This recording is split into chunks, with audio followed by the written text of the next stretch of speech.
Yarın Sayın Bakanımızla birlikte Gençlik Merkezi, Yenişehir Gençlik Merkezi'nin açılışını yapacağız ve en önemlisi de akşam 20.40'da GAP Arena Spor Kompleksinde bulunan 5.000 kişilik kapalı spor salonunu Sayın Bakanımız Suat Kılıç ve tüm vekillerimizin katılımıyla açılışını yapacağız. Ve bu açılışlara katılmak üzere Sayın Bakanımız Suat Kılıç yarın sabah 11'de ilimizde olacak. Sayın Bakanımız aynı zamanda bizim teşkilat iftarımıza da katılacaklar. Yarın iftarda da teşkilat mensuplarımızla birlikte olacaklar.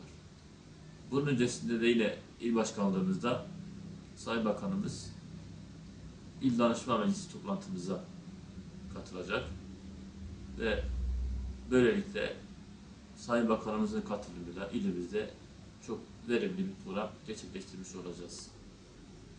Biz teşkilat olarak çalışmalarımızı devam ettiriyoruz. Tabii özellikle bildiğiniz gibi Ramazan'da biz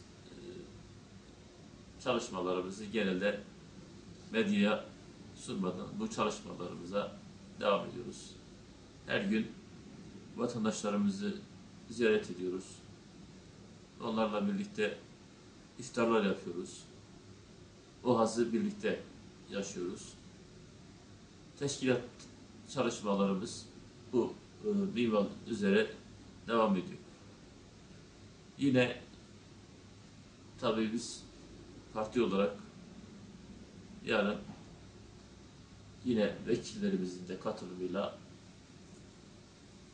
özelde de bir toplantı yapacağız ve burada da özellikle belediye başkanımızla birlikte 4 yıldır yapılan hizmetler ve önümüzdeki yaklaşık 8 ay içinde yapılacak olan hizmetleri masaya yatıracağız.